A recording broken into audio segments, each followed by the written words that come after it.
오늘은 고린도 후서 3장의 말씀을 가지고 성도의 본 모습, 다시 말하면 성도의 정체가 무엇이냐라고 하는 이 제목으로 여러분과 함께 은혜를 나누려고 합니다. 정체를 잘 아는 건 굉장히 중요해요. 정체라고 하는 단어가 어감상, 우리가 느끼는 어감상 좋지 않은 뉘앙스를 가지고 있기도 해요. 그런데 정체라고 하는 것은 원래 뜻이 뭐냐 하면 본디의 참 모습이에요. 원래 가지고 있는 참 모습이 정체예요. 그 느낌상 안 좋은 거지.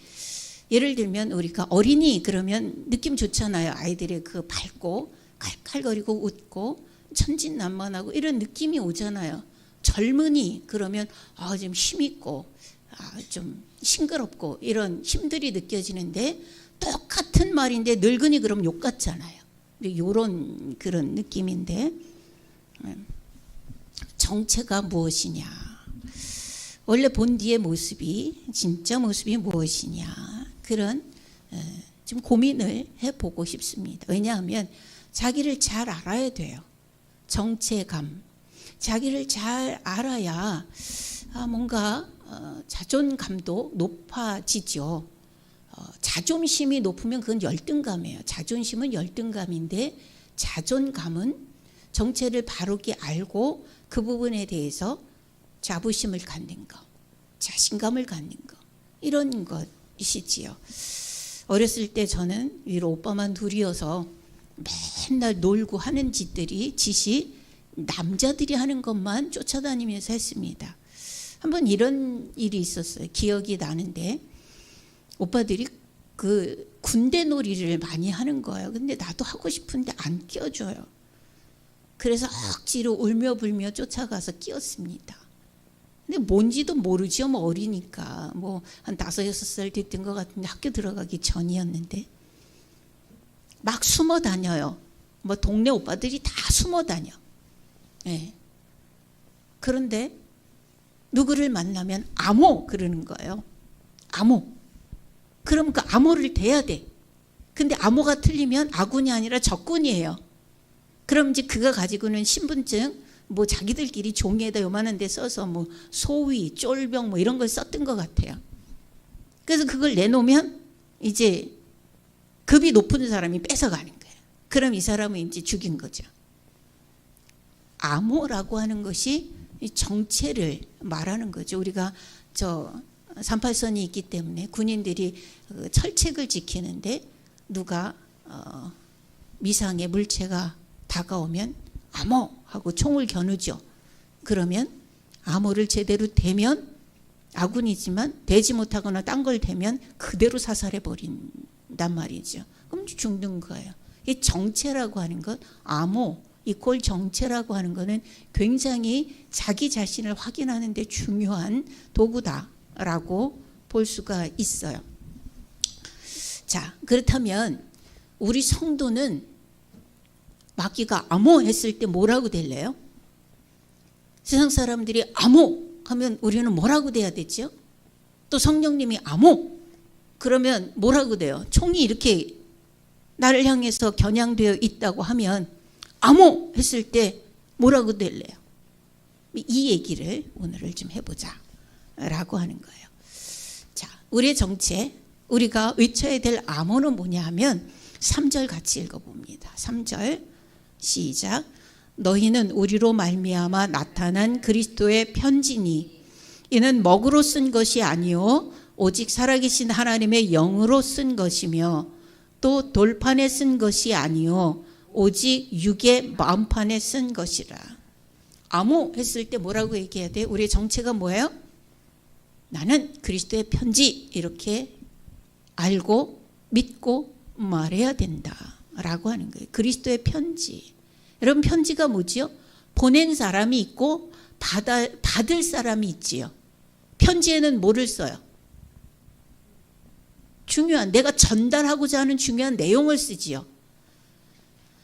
가벼우면 그냥 메모지 같은 데다가 끌적거려서 접어서 그냥 보내요. 아이들은 놀이를 삼아서 비행기 접어서 날리기도 해요. 근데 중요한 내용이 꼭 필요한 내용을 쓴다고 하면 아무렇게나 막 쓰지 않아요. 꼭 전달해야 될 내용을 응축시켜서 잘 알아들을 수 있도록 응축시켜서 핵심을 잘 드러나도록, 읽고 딴짓하지 않도록, 잘못 읽어서 오해가 되어지지 않도록 응축시키고 핵심을 잘 드러내서 잘 써야 돼요. 그게 글이라고 하는 거예요. 예. 그런데 오늘 3절에서는 우리에게 뭐라고 얘기해요? 그리스도의 편지래요. 예수님이, 하나님이 세상에 다른 사람들에게 보내는 편지가 음화정 집사님이고 남미옥 집사님이고 같이 예배드리는 우리 모든 성도들이에요. 우리 젊은 청년들 이름 한번 불러볼까요? 음총명 성도고, 김사중 성도고, 조훈이 성도고, 조준이 성도가 있는지 모르겠습니다. 자, 이렇게 우리는 예수님이 세상에 보내는 편지라고 하는 거예요. 그러면 편지면 뭐를 보여야 돼요? 예수님의 의도를 보여야 되는 거잖아요. 막 가다가 물에 팅팅 불어갖고 뭐 형체도 몰라볼 정도로 그런데 이거 편지 왔어요 이럴 수는 없는 거잖아요. 나는 예수님이 전달하는 그 내용을 잘 보여주고 있나? 이게 우리의 정체라는 거예요. 그리스도의 편지. 예. 바울 사도는 이 편지를 어떻게 썼다고 얘기를 해요? 마음판에 썼다. 우리의 마음판에 썼다. 물에 불어서 물이 튕기면 없어지는 먹으로 쓰지 않았다라고 하는 거예요. 우리가 가지는 마음들, 우리가 하는 생각들, 우리가 하는 말들, 이런 모든 것들이 뭐예요? 예수님이 세상에 보내는 편지다 라고 하는 거예요. 굉장히 심각해질 필요도 있죠. 왜냐하면 그렇지 않은 말도 생각도 지식도 우린 너무나 많이 가지고 있기 때문에, 그것을 붙잡고 살기 때문에 그래요. 먹으로 쓴 것이 아니요 오직 살아계신 하나님의 영으로 썼다. 돌판에 쓴 것이 아니요 마음판에, 육의 마음판에 쓴 것이다. 네, 이렇게 얘기를 합니다. 지워질 수 없는 편지, 하나님이, 예수님이 세상에 보내는 편지. 그리고 누가 읽어야 돼요? 뭇사람이 다 읽어야 돼요. 뭇사람이 읽어야 할 편지, 읽고 하나님의 마음을 알 수 있어야 할 편지, 하나님이 보내는 내용을 담고 있는 편지. 그가 누구예요? 우리예요. 그리스도의 편지다.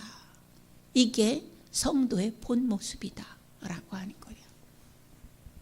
두 번째, 성도는 본 모습이 무엇이냐 하면 우리 고린도 후서 5장 20절 21절 한번 읽어볼까요?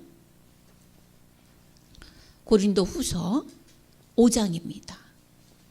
20절 21절 같이 읽어요. 시작. 그러므로 우리가 그리스도를 대신하여 사신이 되어 하나님이 우리를 통하여 너희를 권면하시는 것 같이 그리스도를 대신하여 간청하노니 너희는 하나님과 화목하라. 하나님이 죄를 알지도 못하신 이를 우리를 대신하여 죄로 삼으신 것은 우리로 하여금 그 안에서 하나님의 의가 되게 하려 하심이라. 아멘. 우리를 뭐래요?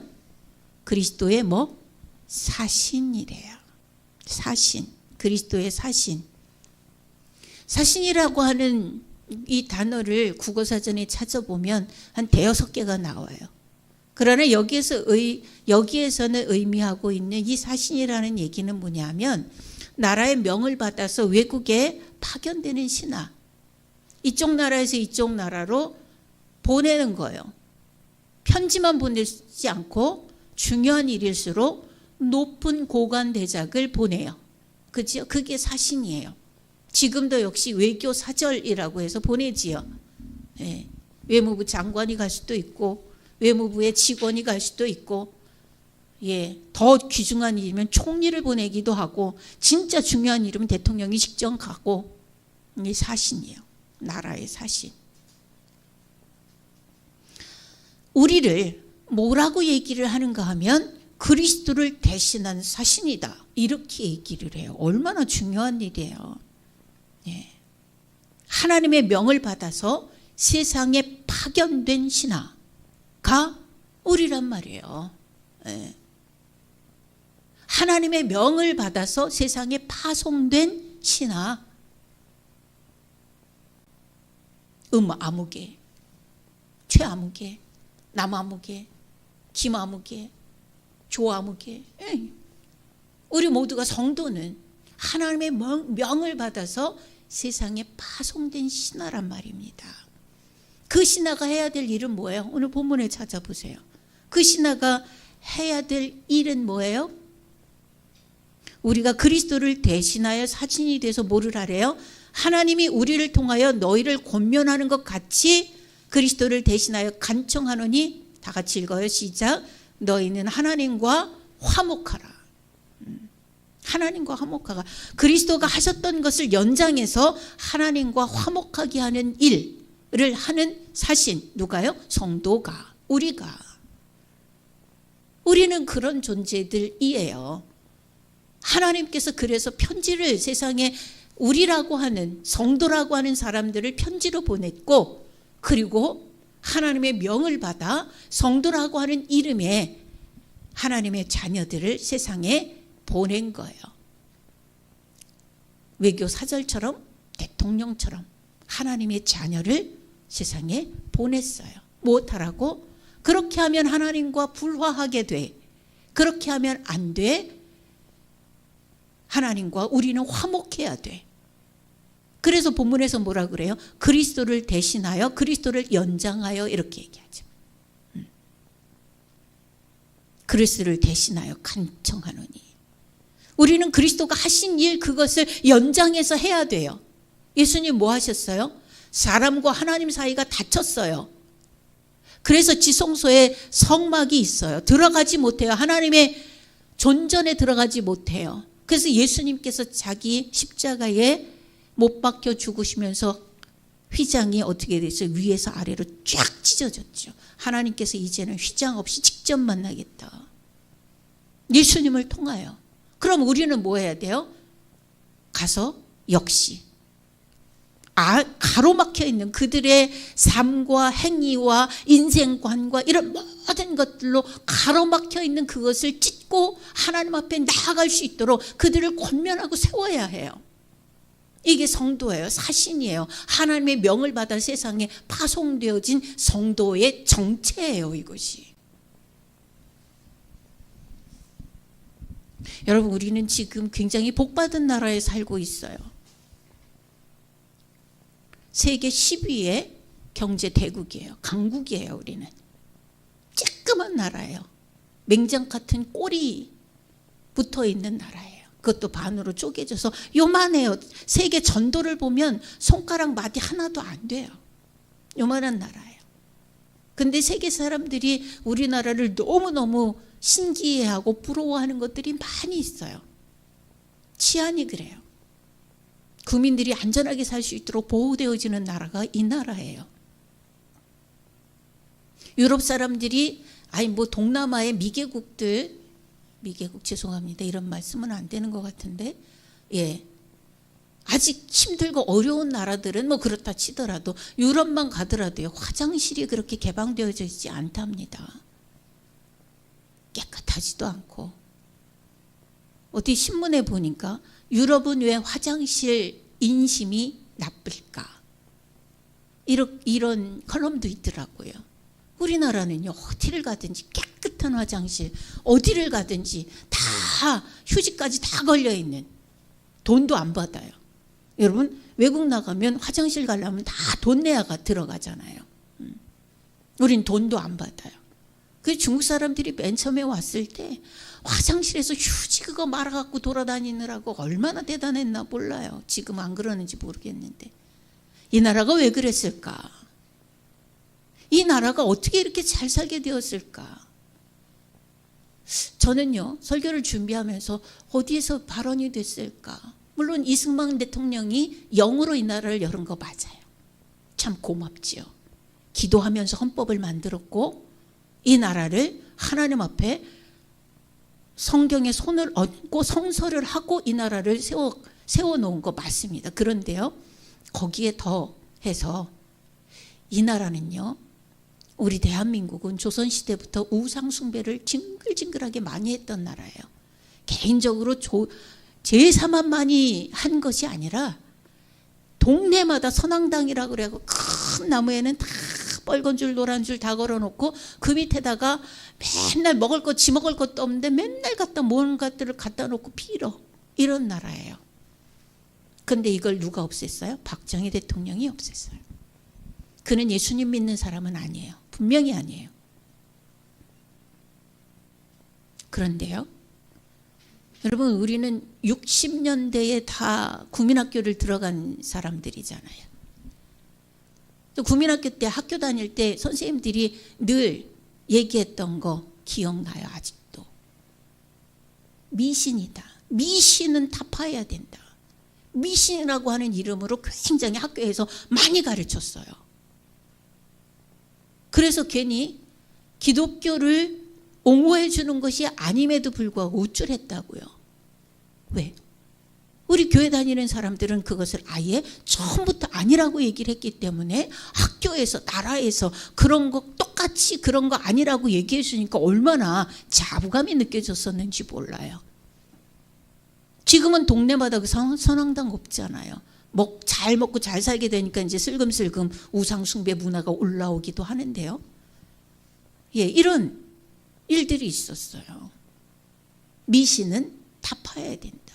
명절 때 뭐 특별히 뭐 도덕 시간에 그런 걸 많이 배웠어요. 우린 도덕 배웠잖아요.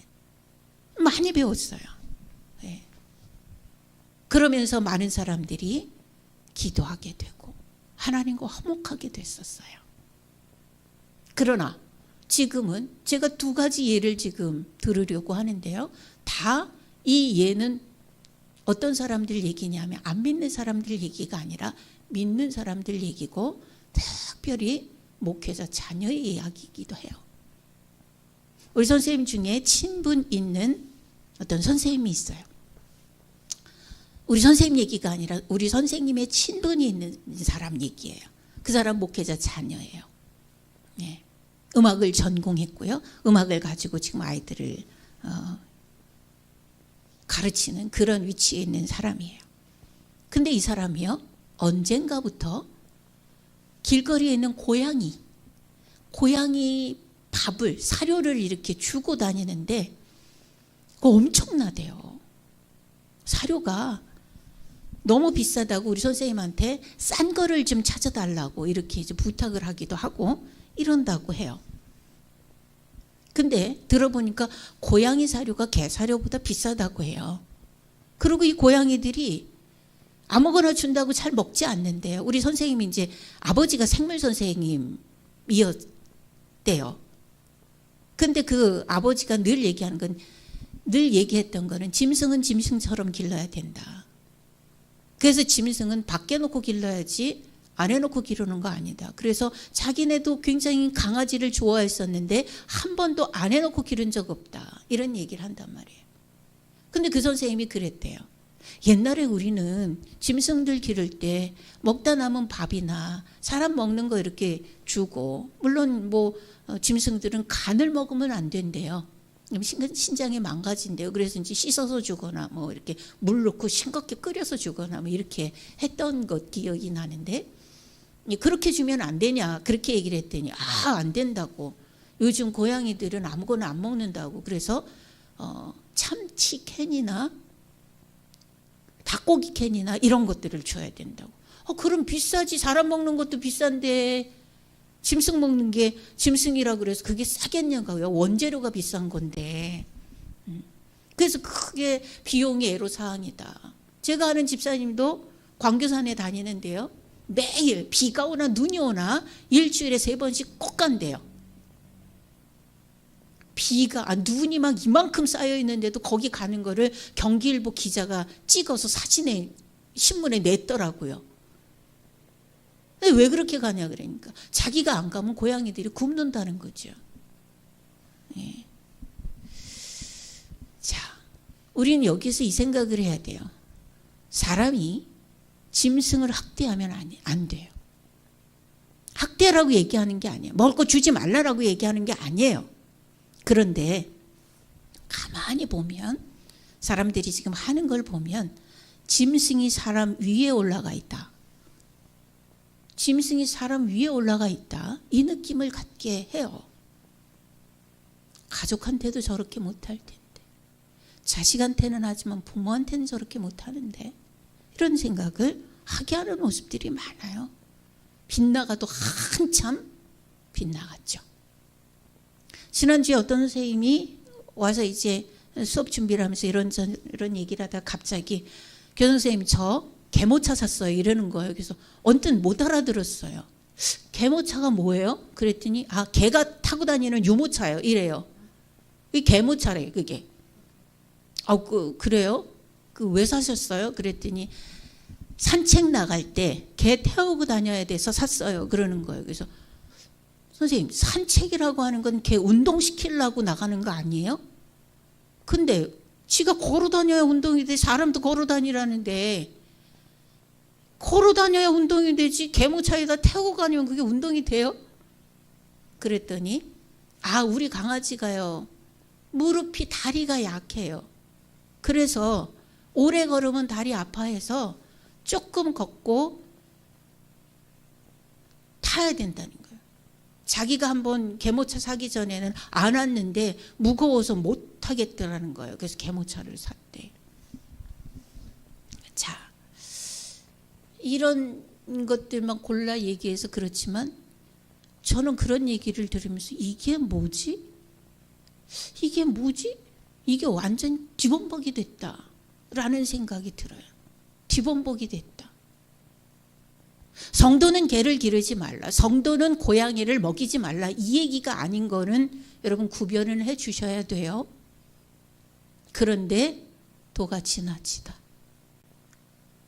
뒤범벅이다. 성경에는 분명히 성도의 존재 이유를 얘기를 하죠. 뭐라고요? 하늘의 사신이다.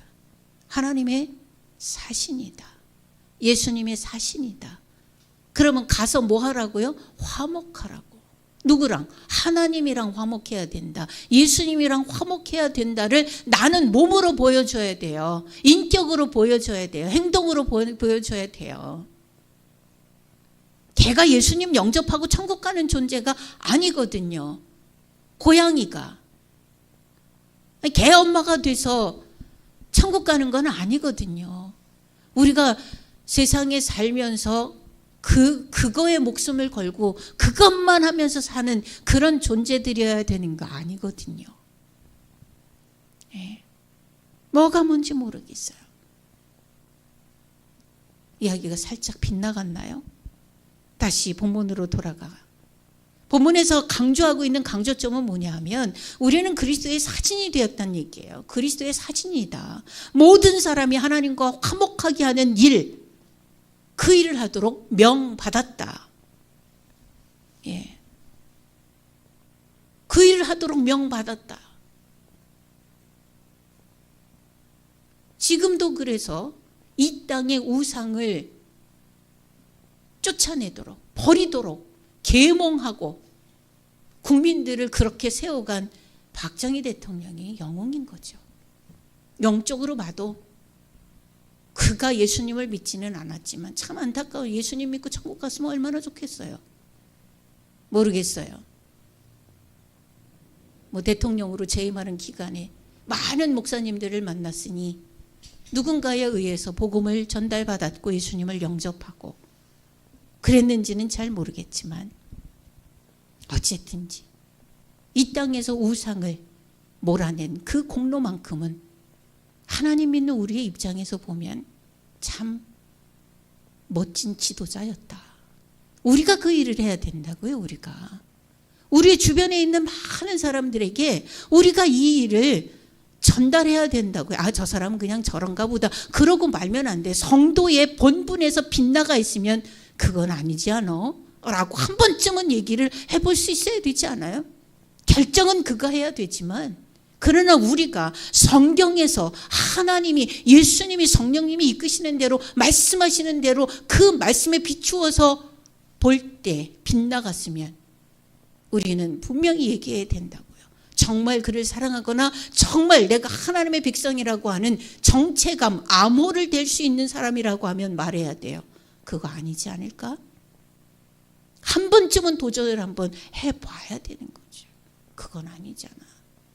이 사람도 그래, 그냥 넌 그래. 저 사람도 그래, 너는 그래. 그게 착한 사람이 아니에요. 개념 없는 사람이지. 어떤 목사님이 그런 얘기를 하더라고요.